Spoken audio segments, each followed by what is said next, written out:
Good morning दोस्तों, कैसे हैं आप। उम्मीद करती हूँ कि आप सब बहुत अच्छे होंगे। मैं आज बीकॉम 4th सेमेस्टर का इनकम टैक्स लर्न अकाउंट्स का सेकेंड वीडियो लेके आ रही हूँ। मैं इसमें आपको बहुत अच्छे नोट्स प्रोवाइड करा रही हूँ। अब आप उनको अच्छे से पढ़िए। देखिए, करदाताओं के प्रकार यानी टैक्स पेयर्स के कितने प्रकार होते हैं। तो इसमें भी ये है इंडिविजुअल्स यानी व्यक्ति।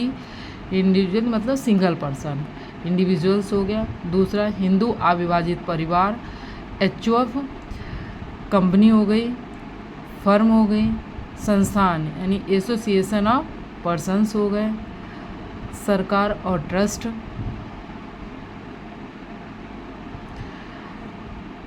अब दूसरा क्वेश्चन आपका हो गया आय के स्रोत, सोर्स ऑफ इनकम। इनकम के सोर्स क्या हैं वो बताने होते हैं इनकम टैक्स में। तो इनकम टैक्स एक्ट के अनुसार आय को 5 भागों में बांटा गया है। जब हम कर देते हैं तो हमें ये पता होना चाहिए कि हमारी जो इनकम है वो किस सोर्स के अकॉर्डिंग आ रही है, वो हमको बताना होता है। तो जो हमारा इनकम टैक्स एक्ट है उसमें इनकम को 5 भागों में डिवाइड किया गया है। आइए देखते हैं वो 5 भाग कौन कौन से हैं। पहला भाग वेतन से आय मतलब इनकम फ्रॉम सैलरी, जो लोग जॉब करते हैं जिनको सैलरी मिलती है वो हो गया। दूसरा हो गया मकान संपत्ति से आय, इनकम फ्रॉम हाउस प्रॉपर्टी। मकान संपत्ति से आय, जैसे सपोज करिए किसी ने मकान ख़रीदा है और फिर उसको बेच लिया, उसके बीच का जो मार्जिन है या फिर उससे रेंट आता है, इस तरीके की जो इनकम है वो हाउस प्रॉपर्टी में आती है। दूसरा होगा व्यवसाय या पेशे से आए। व्यवसाय जो लोग बिजनेस करते हैं उससे आए। पेशे जैसे डॉक्टर है, डॉक्टर, वकील, सीए, इस तरीके के जो लोग हैं अपनी सर्विस को प्रोवाइड कराते हैं वो प्रोफेशन में आ जाते हैं। तो व्यवसाय या प्रोफेशन से आय हो गई। दूसरा हो गया पूंजी।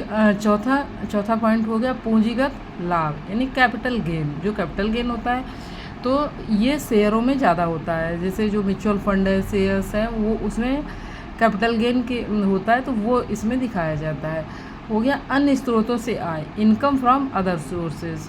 इनकम फ्रॉम अदर सोर्स दिए हैं, इनकम फ्रॉम अदर सोर्स दिए, उसमें ज़्यादातर हो गया जैसे ब्याज, लॉटरी, डिविडेंड आदि जो होते हैं वो सारे के सारे वो अन्य स्रोत से आए। जो मतलब ऊपर के 4 हेड में जो इनकम नहीं आती है, मतलब ये हो गई सैलरी हो गई, हाउस प्रॉपर्टी हो गई, व्यवसाय एंड प्रोफेशन हो गया, पैसे से आय हो गई, कैपिटल गेन हो गया। जो इन 4 हेडों में जो बची हुई वो सारी इनकम जो है वो इनकम फ्रॉम अदर सोर्सेस में आती है। चलिए अब हम आगे देखते हैं, नेक्स्ट क्वेश्चन देखते हैं। अब ये होगा छूट और कटौतियाँ, एग्जम्पशन एंड डिडक्शन। जब हम इनकम टैक्स में टैक्स पे करते हैं तो उसमें हमें कुछ डिडक्शन भी मिलती है, जो छूट मिलती है वो आइए देखते हैं किस किस पे क्या क्या छूट मिलती है। इसमें है कुछ आय पूरी तरह से कर मुक्त होती है। कुछ आय जो होती है वो पूरी तरीके से कर मुक्त होती हैं और कुछ आय पूरी तरह से कर मुक्त होती हैं और कुछ पर छूट मिलती है। जैसे कुछ आय जो है पूरी तरह से कर मुक्त होती हैं और कुछ पर छूट मिलती है। जैसे धारा 80C, जिसमें आएगा जीवन बीमा, दूसरा होगा पीपीएफ, फिर होगा ट्यूशन फीस आदि पर छूट। धारा 10 के सबसेक्शन 14 में एचआरए हो गया, एलटीए आदि हो गया।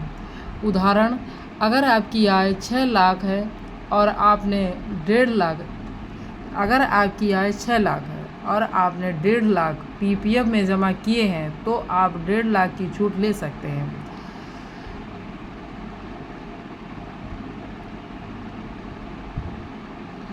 आइए अब देखते हैं छठा पॉइंट, अकाउंटिंग का परिचय कराती हूँ आपसे।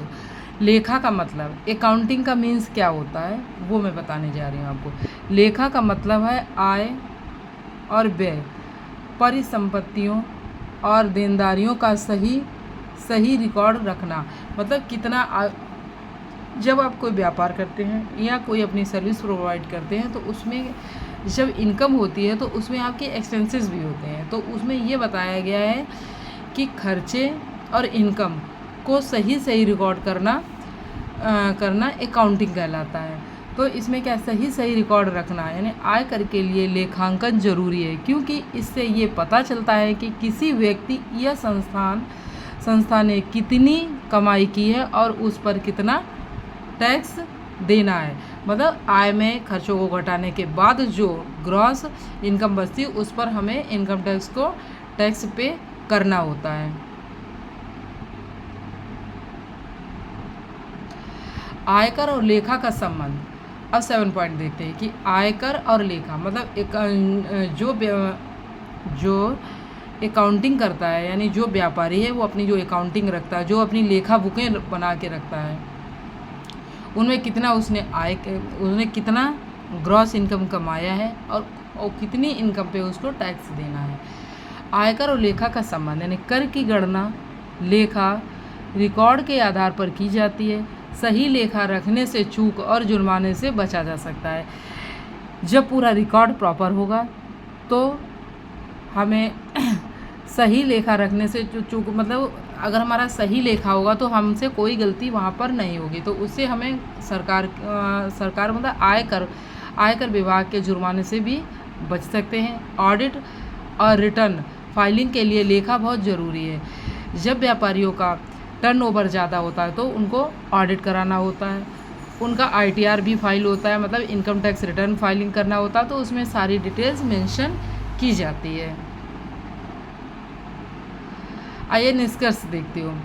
आयकर कानून हमें बताता है कि सरकार को कर कैसे और कितना देना है, जबकि लेखा हमें सही ढंग से ये जानकारी देने में मदद करता है कि एक अच्छा करदाता वही होता है जो समय पर सही जानकारी के साथ टैक्स भरे और जानकारी से लेखा रखे। मतलब ये होता है कि जो आयकर मतलब इनकम टैक्स एक्ट है वो हमें बताता है कि सरकार को कर कैसे और कितना देना है। कि हमें जो इनकम टैक्स एक्ट है वो हमें ये बताता है कि सरकार को हमें कैसे और कितना देना है, टैक्स कितना देना है, जबकि लेखा हमें सही ढंग से जानकारी देने में मदद करता है कि हमने किस पे कितना खर्चा किया है, किससे हमको कितनी इनकम हुई है। एक अच्छा करदाता वही होता है जो समय पर सही जानकारी के साथ टैक्स भरे और ईमानदारी से लेखा रखे।